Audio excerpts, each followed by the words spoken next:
31 अक्टूबर 1984। दिल्ली की एक साधारण सी सुबह, लेकिन कुछ ही घंटों में भारत का इतिहास हमेशा के लिए बदलने वाला था।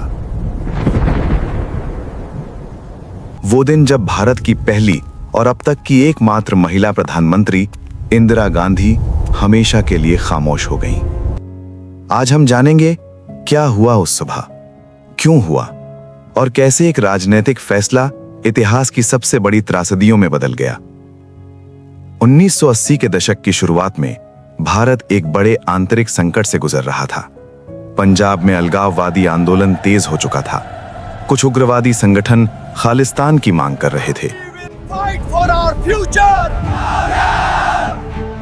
इस आंदोलन का नेतृत्व कर रहा था जरनैल सिंह भिंडरनवाले। स्थिति इतनी गंभीर हो गई कि उग्रवादियों ने अमृतसर के गोल्डन टेम्पल परिसर को अपना ठिकाना बना लिया। यह केवल एक धार्मिक स्थल नहीं था, यह सिख समुदाय की आस्था का केंद्र था। लेकिन सरकार के लिए यह कानून और व्यवस्था का बड़ा संकट बन चुका था। जून 1984, प्रधानमंत्री इंदिरा गांधी ने भारतीय सेना को कार्रवाई का आदेश दिया। इस सैन्य अभियान को नाम दिया गया ऑपरेशन ब्लू स्टार। सेना गोल्डन टेम्पल परिसर में प्रवेश की। भीषण गोलीबारी हुई, कई सैनिक मारे गए, कई उग्रवादी मारे गए और भारी नुकसान हुआ। लेकिन इस ऑपरेशन ने सिख समुदाय के एक हिस्से में गहरा आक्रोश पैदा कर दिया। इंदिरा गांधी को चेतावनी दी गई थी कि उनकी जान को खतरा है। फिर भी उन्होंने कहा था, अगर मेरी जान भी चली जाए तो मुझे देश की एकता की कीमत पर समझौता मंजूर नहीं। दिल्ली, प्रधानमंत्री निवास, 1 सफदरजंग रोड। सुबह करीब 9 बजे इंदिरा गांधी अपने घर से एक इंटरव्यू के लिए निकल रही थीं। ब्रिटिश अभिनेता और फिल्मकार पीटर यूस्टिनोव उनका इंटरव्यू लेने वाले थे। उनके साथ चल रहे थे उनके सुरक्षा अधिकारी और गेट पर तैनात थे उनके ही 2 अंगरक्षक, बेअंत सिंह और सतवंत सिंह। दोनों सिख थे। इंदिरा गांधी ने पहले भी सुझाव ठुकरा दिया था कि सिख अंगरक्षकों को हटाया जाए। उन्होंने कहा था, मैं किसी धर्म के आधार पर भेदभाव नहीं करूंगी।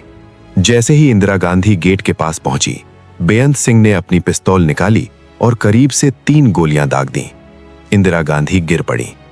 उसी क्षण सतवंत सिंह ने अपनी स्टेन गन से लगातार गोलियां चलानी शुरू कर दी।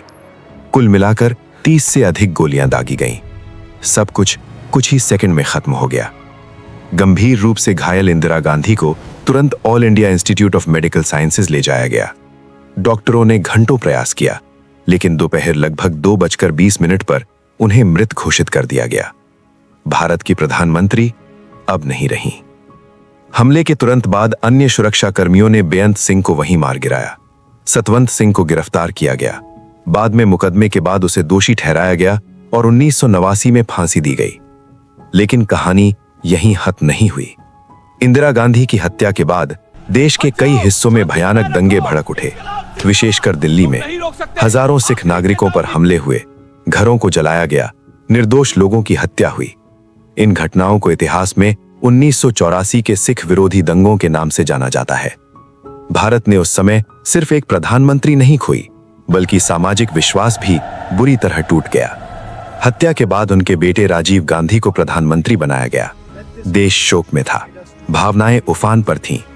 1984 के चुनाव में कांग्रेस पार्टी को भारी बहुमत मिला, लेकिन इतिहास का वो घाव आज भी पूरी तरह भरा नहीं है। हत्या से एक दिन पहले ओडिशा में दिए गए अपने भाषण में इंदिरा गांधी ने कहा था, अगर मैं मर भी जाऊं तो मेरे खून की हर बूंद इस देश को मजबूत करेगी। और विडंबना देखिए, अगले ही दिन उनका खून दिल्ली की जमीन पर गिरा। इंदिरा गांधी एक मजबूत नेता थी, विवादों से घिरी रहीं, कठोर फैसले लिए। कुछ लोग उन्हें लौह महिला कहते हैं, कुछ उनके निर्णयों की आलोचना करते हैं। लेकिन 31 अक्टूबर 1984 हमें ये याद दिलाता है कि राजनीतिक फैसले कभी-कभी व्यक्तिगत सुरक्षा से बड़े हो जाते हैं और नफरत अगर समय पर नहीं रोकी गई तो पूरे देश को जला सकती है। वो सुबह सिर्फ एक हत्या नहीं थी, वो एक चेतावनी थी कि जब समाज टूटता है तो गोलियां सिर्फ एक इंसान को नहीं मारती, वो इतिहास को घायल कर देती हैं।